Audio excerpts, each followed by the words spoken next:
शांति। ओम शांति। ओम शांति। आज है 15 जुलाई 2025। साकार माँ वाक्य। बाबा कहते मीठे बच्चे, तुम्हें अभी भविष्य 21 जन्मों के लिए यहाँ ही पढ़ाई पढ़नी है। तुम्हें अभी भविष्य 21 जन्मों के लिए यहाँ ही पढ़ाई पढ़नी है। कांटे से खुशबूदार फूल बनना है। कांटे से खुशबूदार फूल बनना है। दैवगुण धारण करने और कराने हैं। दैवगुण धारण करने और कराने हैं। बाबा कहते मीठे बच्चे, तुम्हें अभी भविष्य 21 जन्मों के लिए यहाँ ही पढ़ाई पढ़नी है। कांटे से खुशबूदार फूल बनना है। दैवगुण धारण करने और कराने हैं। आज का प्रश्न, किन बच्चों की बुद्धि का ताला नंबरवार खुलता जाता है? किन बच्चों की बुद्धि का ताला नंबरवार खुलता जाता है? उत्तर है, जो श्रीमत पे चलते रहते हैं, पतित पावन बाप की याद में रहते हैं, पढ़ाई पढ़ाने वाले के साथ जिनका योग है, उनकी बुद्धि का ताला खुलता जाता है। बाबा कहते, बच्चे अभ्यास करो, हम आत्मा भाई भाई हैं, हम बाप से सुनते हैं। देही अभिमानी हो, सुनो और सुनाओ तो ताला खुलता जाएगा। ओम शांति। बाप बच्चों को समझाते हैं, जब यहाँ बैठते हो तो ऐसे भी नहीं कि सिर्फ शिव बाबा की याद में रहना है, वह हो जाएगी सिर्फ शांति। फिर सुख भी चाहिए। तुमको शांति में रहना है और स्वदर्शन चक्रधारी बन रजाई को भी याद करना है। तुम पुरुषार्थ करते ही हो नर से नारायण अथवा मनुष्य से देवता बनने के लिए। यहाँ बल कितने भी कोई भी दैवी गुण हो तो भी उनको देवता नहीं कहेंगे। देवता होते ही हैं स्वर्ग में। दुनिया में मनुष्यों को स्वर्ग का पता नहीं है। तुम बच्चे जानते हो, नई दुनिया को स्वर्ग, पुरानी दुनिया को नरक कहा जाता है। यह भी भारतवासी ही जानते हैं। जो देवताएं सतयुग में राज्य करते थे, उन्हों के चित्र भी भारत में ही हैं। यह है आदि सनातन देवी देवता धर्म के। फिर भल करके उन्हों के चित्र बाहर में ले जाते हैं पूजा के लिए। बाहर कहाँ भी जाते हैं तो जाकर वहाँ मंदिर बनाते हैं। हर एक धर्म वाले कहाँ भी जाते हैं तो अपने चित्रों की पूजा करते हैं। जिन जिन गांवों पर विजय पाते हैं वहाँ चर्च आदि जाकर बनाते हैं। हर एक धर्म के चित्र अपने अपने हैं पूजा के लिए। आगे तुम भी नहीं जानते थे कि हम ही देवी देवता थे।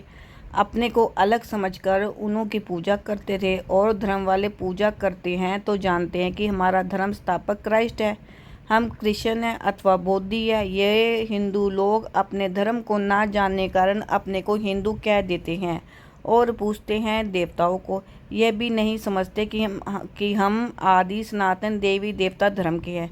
हम अपने बड़ों को पूछते हैं, क्रिश्चियन एक क्राइस्ट को पूछते हैं। भारतवासियों को ये पता नहीं कि हमारा धर्म कौन सा है, वह किसने और कब स्थापन किया था। बाप कहते हैं, ये भारत का आदि सनातन देवी देवता धर्म जब प्राय लोप हो जाता है तब मैं आता हूँ फिर से स्थापन करने। ये ज्ञान अभी तुम बच्चों की बुद्धि में है। पहले कुछ भी नहीं जानते थे, बगैर समझे भक्ति मार्ग में चित्रों की पूजा करते रहते थे। अभी तुम जानते हो हम भक्ति मार्ग में नहीं हैं। अभी तुम ब्राह्मण कुल, भूषण और शुद्ध कुल वालों में रात दिन का फर्क है। वह भी इस समय तुम समझते हो, सतयुग में नहीं समझेंगे। इस समय ही तुमको समझ मिलती है। बाप आत्माओं को समझ देते हैं। पुरानी दुनिया और नई दुनिया का तुम ब्राह्मणों को ही पता है। पुरानी दुनिया में ढेर मनुष्य है। यहाँ तो मनुष्य कितना लड़ते झगड़ते हैं। ये है ही कांटों का जंगल। तुम जानते हो हम भी कांटे थे। अभी बाबा हमको फूल बना रहे हैं। कांटे इन खुशबूदार फूलों को नमन करते हैं। ये राज अभी तुमने जाना है। हम सो देवता थे जो फिर आकर अब खुशबूदार फूल अर्थात ब्राह्मण बने हैं। बाप ने समझाया है ये ड्रामा है। आगे ये ड्रामा बायोस्कोप आदि नहीं थे, ये भी अभी बने हैं। क्यों बने हैं? क्योंकि बाप को दृष्टांत देने में सहज हो। बच्चे भी समझ सकते हैं। यह साइंस भी तो तुम बच्चों को सीखनी है ना बुद्धि में। ये सब साइंस के संस्कार ले जाएंगे जो फिर वहाँ काम में आएंगे। दुनिया कोई एकदम तो ख़त्म नहीं हो जाती। संस्कार ले जाकर फिर जन्म लेते हैं। विमान आदि भी बनाते हैं। जो जो काम की चीज़ें वहाँ की लायक है वह बनती है। स्टीमर बनाने वाले भी होते हैं, परंतु स्टीमर तो वहाँ काम में नहीं आएंगी। भल कोई ज्ञान लेवे या ना लेवे, परंतु उनके संस्कार काम में नहीं आएंगे। वहाँ स्टीमर्स आदि की दरकार ही नहीं, ड्रामा में है नहीं। हाँ, विमानों की बिजलियाँ आदि की दरकार पड़ेगी। वह इन्वेंशन निकलते रहते हैं, वहाँ से बच्चे सीख कर आते हैं। ये सब बातें तुम बच्चों की बुद्धि में ही है। तुम जानते हो हम पढ़ती है नई दुनिया के लिए। बाबा हमको भविष्य 21 जन्मों के लिए पढ़ाते हैं।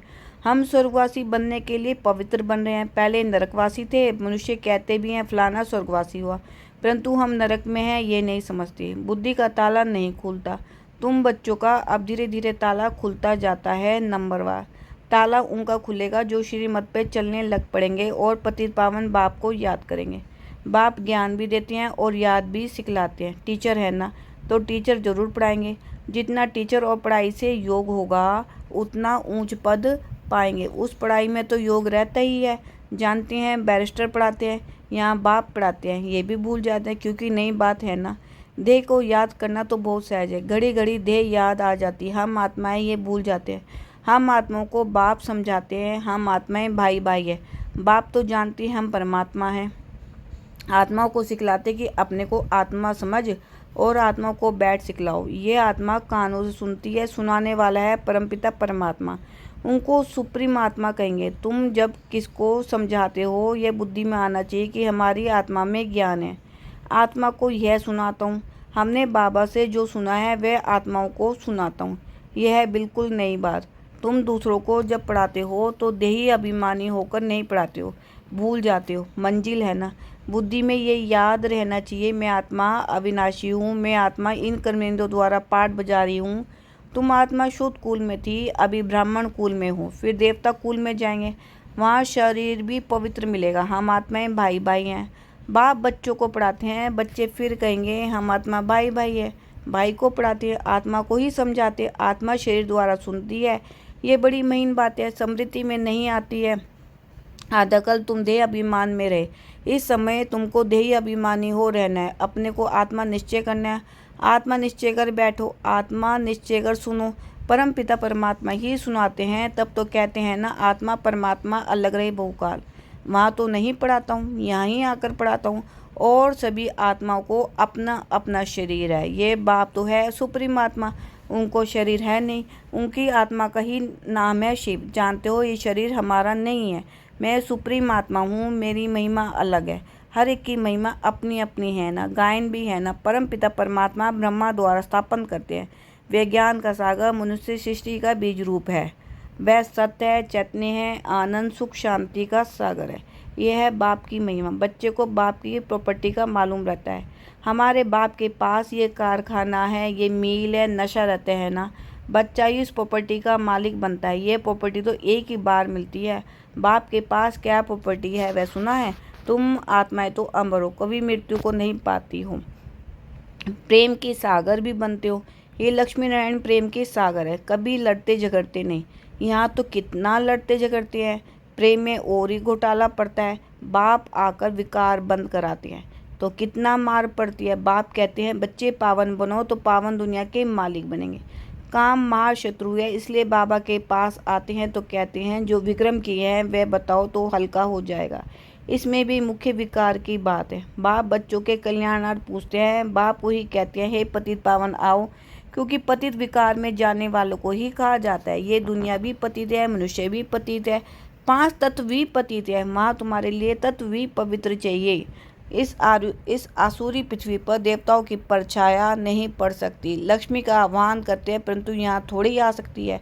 ये 5 तत्व भी बदलने चाहिए। सतयुग है नई दुनिया, यह है पुरानी दुनिया। इनके खलास होने का समय है। मनुष्य समझते हैं अभी 40,000 वर्ष पड़े हैं, जबकि कल भी 5,000 वर्ष का है। तो फिर सिर्फ एक कलयुग 40,000 वर्ष का कैसे हो सकता है? कितना ज्ञान अंधियारा है, ज्ञान है नहीं। भक्ति है ब्राह्मणों की रात, ज्ञान है ब्रह्मा और ब्राह्मणों का दिन। जो अब प्रैक्टिकल में हो रहा है, सीढ़ी में बड़ा क्लियर दिखाया हुआ है। नई दुनिया और पुरानी दुनिया को आधा आधा कहेंगे। ऐसे नहीं कि नई दुनिया को जास्ती टाइम, पुरानी दुनिया को थोड़ा टाइम देंगे, नहीं, पूरा आधा आधा होगा तो क्वार्टर भी कर सकेंगे। आधा में ना हो तो पूरा क्वार्टर भी ना हो सके। स्वास्तिका में भी 4 भाग देते हैं। समझते हैं हम गणेश निकालते हैं। अब बच्चे समझते हैं ये पुरानी दुनिया विनाश होनी है। हम नई दुनिया के लिए पढ़ रहे हैं। हम नर से नारायण बनते हैं नई दुनिया के लिए। श्री कृष्ण भी नई दुनिया का है। श्री कृष्ण का तो गायन हुआ। उनको महात्मा कहते हैं क्योंकि छोटा बच्चा है। छोटे बच्चे प्यारे लगते हैं, बड़ों को इतना प्यार नहीं करते हैं जितना छोटों को करते हैं, क्योंकि सत्व प्रधान अवस्था है। विकार की बदबू नहीं है, बड़े होने से विकारों की बदबू हो जाती है। बच्चों की कभी क्रिमिनल आई हो ना सके, ये आंखें ही धोखा देने वाली है, इसलिए दिशान देते हैं कि उसने अपनी आंखें निकाल दी। ऐसी कोई बात है नहीं, ऐसे कोई आंखें निकालते नहीं है। ये इस समय बाबा ज्ञान की बातें समझाते हैं। तुमको तो अभी ज्ञान की तीसरी आंख मिली है, आत्मा को स्पिरिचुअल नॉलेज मिली है। आत्मा में ही ज्ञान है। बाप कहते हैं मुझे ज्ञान है। आत्मा को निलप नहीं कह सकते। आत्मा ही एक शरीर छोड़ दूसरा लेती है। आत्मा अविनाशी है कितनी छोटी, उनमें 84 जन्मों का पार्ट है। ऐसी बात कोई कह ना सके, वह तो निर्लिप कह देते। इसलिए बाप कहते हैं पहले आत्मा को रियलाइज़ करो। कोई पूछते हैं जानवर कहाँ जाएंगे? अरे जानवर की तो बात ही छोड़ो, पहले आत्मा को तो रियलाइज़ करो, मैं आत्मा कैसी हूँ, क्या हूँ। बाप कहते हैं जबकि अपने को आत्मा ही नहीं जानते हो, मुझे फिर क्या जानेंगे। ये सब महीन बातें तुम बच्चों की बुद्धि में है। आत्मा में 84 जन्मों का पार्ट है, वे बसता रहता है। कोई फिर कहते हैं ड्रामे में नूंद है, फिर हम पुरुषार्थ ही क्यों करें? अरे पुरुषार्थ बगैर तो पानी भी नहीं मिल सकता। ऐसे नहीं, ड्रामा अनुसार आप ही सब कुछ मिलेगा। कर्म तो जरूर करना ही है, अच्छा व बुरा कर्म होता है, ये बुद्धि से समझ सकते हैं। बाप कहते हैं ये रावण राज्य है, इसमें तुम्हारा कर्म विक्रम बन जाते हैं। वहाँ रावण राज्य ही नहीं जो विक्रम हो, मैं ही तुमको कर्म अक्रम विक्रम की गति समझाता हूँ। वहाँ तुम्हारे कर्म अक्रम हो जाते हैं, रावण राज्य में कर्म विक्रम हो जाते हैं। गीता पाठी भी कभी ये अर्थ नहीं समझाते, वह तो सिर्फ पढ़कर सुनाते हैं। संस्कृत में श्लोक सुनकर फिर हिंदी में अर्थ करते हैं। बाप कहते हैं कुछ कुछ अक्षर ठीक है। भगवान उवाच, परंतु भगवान किसको कहा जाता है यह किसी को पता नहीं है। अच्छा, मीठे मीठे सिक्के लदे बच्चों प्रति माता पिता बाप दादा का याद प्यार गुड मॉर्निंग। रूहानी बाप की रूहानी बच्चों को नमस्ते। हम रूहानी बच्चों की रूहानी बाप दादा को दिल व जान से सिख व प्रेम से नमस्ते, गुड मॉर्निंग, शुक्रिया मीठे मीठे बाबा। धारणा के लिए मुख्य सार। फर्स्ट पॉइंट है भेद पाप के प्रॉपर्टी की मैं आत्मा मालिक हूँ। जैसे बाप शांति पवित्रता आनंद का सागर है, ऐसे में आत्मा मास्टर सागर हूँ, इसी नशे में रहना है। सेकंड पॉइंट है ड्रामा कह पुरुषार्थ नहीं छोड़ना है, कर्म जरूर करने हैं। कर्म अक्रम विक्रम की गति को समझ सदा श्रेष्ठ कर्म ही करने हैं। वरदान, समय के महत्व को जान, स्वयं को संपन्न बनाने वाले विश्व के आधार मूर्त भव। समय के महत्व को जान, स्वयं को संपन्न बनाने वाले विश्व के आधार मूर्त भव। सारे कल्प की कमाई का श्रेष्ठ कर्म रूपी बीज बोने का, 5000 वर्ष के संस्कारों का रिकॉर्ड बढ़ने का, विश्व कल्याण व विश्व परिवर्तन का ये समय चल रहा है। यदि इस समय के ज्ञान वाले भी वर्तमान समय को गंवाते हैं या आने वाले समय पर छोड़ देते हैं तो समय के आधार पर स्वयं का पुरुषार्थ हुआ। लेकिन विश्व की आधार मूर्त आत्माएं किसी भी प्रकार के आधार पर नहीं चलती, वह एक अविनाशी सहारे के आधार पर कलयुगी पतित दुनिया से किनारा कर स्वयं को संपन्न बनाने का पुरुषार्थ करती है। स्लोगन, स्वयं को संपन्न बना लो तो विशाल कार्य में स्वतः सहयोगी बन जाएंगे। स्वयं को संपन्न बना लो तो विशाल कार्य में स्वतः सहयोगी बन जाएंगे। अव्यक्त इशारे, संकल्पों की शक्ति जमा कर श्रेष्ठ सेवा के निमित्त बनो। संकल्पों की शक्ति जमा कर श्रेष्ठ सेवा के निमित्त बनो। वर्तमान समय के पुरुषार्थ में हर संकल्प को पावरफुल बनाना है। संकल्प ही जीवन का श्रेष्ठ खजाना है। जैसे खजाने द्वारा जो चाहे जितना चाहे उतना प्राप्त कर सकते हैं, वैसे ही श्रेष्ठ संकल्प द्वारा सदाकाल के श्रेष्ठ प्रारंभ पा सकते हो। इसके लिए एक छोटा सा स्लोगन स्मृति में रखो कि सोच समझ कर करना और बोलना है, तब सदाकाल के लिए श्रेष्ठ जीवन बना सकेंगे। ओम शांति।